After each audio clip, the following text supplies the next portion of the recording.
দেখুন, কখনো যদি আপনাদের মোবাইল হারিয়ে যায়, মোবাইল হারিয়ে যাওয়ার পরে আপনাকে নিয়ারেস্ট যে থানা আছে সেখানে তো প্রথমে জিডি করতেই হবে। জিডিটা করে নেওয়ার পর গভর্নমেন্টের যে ওয়েবসাইটটা আছে, আমাদের সেন্ট্রাল গভর্নমেন্টের যে সঞ্চার সাথী যে পোর্টালটা আছে, এই পোর্টালে কিন্তু অবশ্যই আপনার সমস্ত এভিডেন্স জমা দিন। এই পোর্টালটা কিন্তু খুব দারুণ পোর্টাল, প্রচুর লস্ট মোবাইল কিন্তু এখান থেকে পাওয়া গেছে। তো জিডি করার পর কিভাবে এই পোর্টালে আসবেন, কিভাবে ফর্মটা ফিল আপ করবেন, আসুন দেখিয়ে দিচ্ছি। এইভাবে কিন্তু আপনার হারিয়ে যাওয়া মোবাইল খুব সহজেই ফিরে পেতে পারেন। দেখুন, মোবাইল হারিয়ে যাওয়ার পর থানায় একটা জিডি করে আসবেন, জিডির একটা কপি রাখবেন। তারপরে সোজা চলে আসবেন আপনার যে ফোনটা, আপনার এখন যে ফোনটা আছে সেই ফোনের ক্রোমে চলে আসবেন। প্রথমে এই যে গুগল ক্রোম আছে, এই ক্রোমে ক্লিক করবেন। ক্লিক করে নেওয়ার পর এরকম একটা পেজ ওপেন হবে।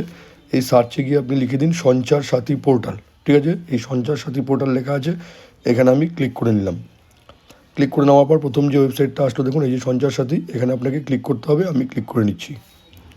ক্লিক করে নেওয়ার পর এরকম একটা পেজ ওপেন হবে। এই সমস্ত অ্যাড যেগুলো আসছে এখান থেকে কেটে দেবেন। কেটে দেওয়ার পরে দেখুন ওই ওয়েবসাইটটায় দেখুন এখনও পর্যন্ত 42.16 লাখ মোবাইল ব্লক করা হয়েছে। মোবাইল হারিয়ে যাওয়ার পরে এই মোবাইলগুলো কিন্তু ব্লক করা হয়েছে। মোবাইল ট্রেস কত হয়েছে, 26.14 লাখ মোবাইল কিন্তু অলরেডি ট্রেস করা হয়েছে। ঠিক আছে, আরও অনেক কিছু করা যায় ওয়েবসাইটে। মোবাইল হারিয়ে যাওয়ার পর সোজা নিচে চলে আসবেন। দেখুন এখানে আছে ব্লক ইউর লস্ট হাইপেন দিয়ে, হাইপেন না ড্যাশ দিয়ে, স্টোলেন মোবাইল হ্যান্ডসেট। এখানে আপনাকে ক্লিক করতে হবে। আমি এখানে ক্লিক করলাম। ক্লিক করে নেওয়ার পর ব্লক লস্ট হাইপেন ড্যাশ দিয়ে স্টোলেন মোবাইল হ্যান্ডসেট, দেখুন এখানে উপরেই আছে। আপনাকে এখানে ক্লিক করতে হবে। আমি এখানে ক্লিক করে নিচ্ছি। ঠিক, ক্লিক করে নেওয়ার পর এরকম একটা পেজ ওপেন হবে। ঠিক আছে, পেজ ওপেন হওয়ার পর আপনার যে মোবাইল নাম্বার, যদি দুটো মোবাইল নাম্বার থেকে দুটো মোবাইল নাম্বার দিয়ে দিবেন।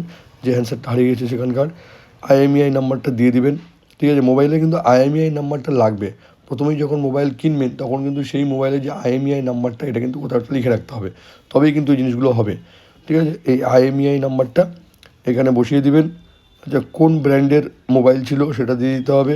ঠিক আছে, মোবাইল প্রাইস এগুলো একটা দিয়ে দিবেন। ঠিক আছে, লস্ট ইনফরমেশনে কোথায় লস্ট হয়েছে, কত তারিখে লস্ট হয়েছে, হ্যাঁ, পুরো ডিটেলসটা আপনাকে দিয়ে দিতে হবে।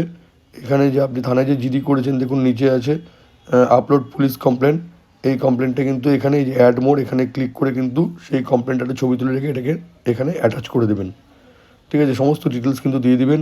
ওনার নেম টেম যেগুলো যেগুলো চাইছে, আপনার আইডেন্টিটি, আধার কার্ড বা অন্য কিছু দিয়ে আইডেন্টিটি সব দিয়ে দেবেন। বাদবাকি যেগুলো চাইছে এগুলো আপলোড করে দেবেন।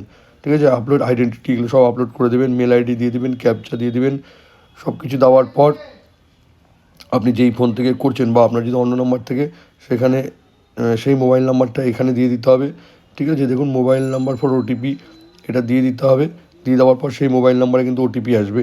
ওটিপি আসার পর ভেরিফিকেশন হয়ে যাওয়ার পর এই প্রসিডে ক্লিক করে দেবেন, তারপরে ওকে করে দেবেন। তাহলে কী হবে, এই যে পোর্টালে আপনার একটা অন্য নাম্বারও কিন্তু থেকে গেল। মোবাইলটা যদি ট্রেস করা যায়, মোবাইলটা যদি পাওয়া যায়, তবে কিন্তু আপনার সেই নাম্বারে ফোন করা হবে।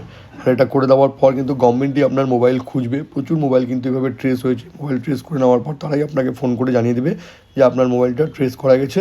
তো তারপরে হয়তো আপনাকে সেই মোবাইলটা দিয়ে দেওয়া হবে। ঠিক আছে, মোবাইলটা দিয়ে দেওয়ার পর কিন্তু সেই মোবাইলটা আপনি আনব্লকও করে নিতে পারবেন। এই ফর্ম ফিল আপটা করার পর কিন্তু আপনাকে একটা মানে রেফারেন্স আইডিও দেওয়া হবে। আপনি কিন্তু ট্র্যাকও করতে পারবেন যে আপনি যে কমপ্লেনটা রেজিস্টার করেছেন সেটা কতদূর পর্যন্ত কাজ হয়েছে। এই সমস্ত কিছু কিন্তু এই পোর্টালের মাধ্যমেই আপনি করতে পারবেন। এই ভিডিওটি যদি কখনও আপনার কাজে লেগে থাকে তবে কিন্তু এটাকে অবশ্যই শেয়ার করবেন। আর এরকম নতুন নতুন ইনফরমেটিভ ভিডিও পেতে প্লিজ সাবস্ক্রাইব আমার চ্যানেল সাবজেক্ট সম্রাটকে। Thank you.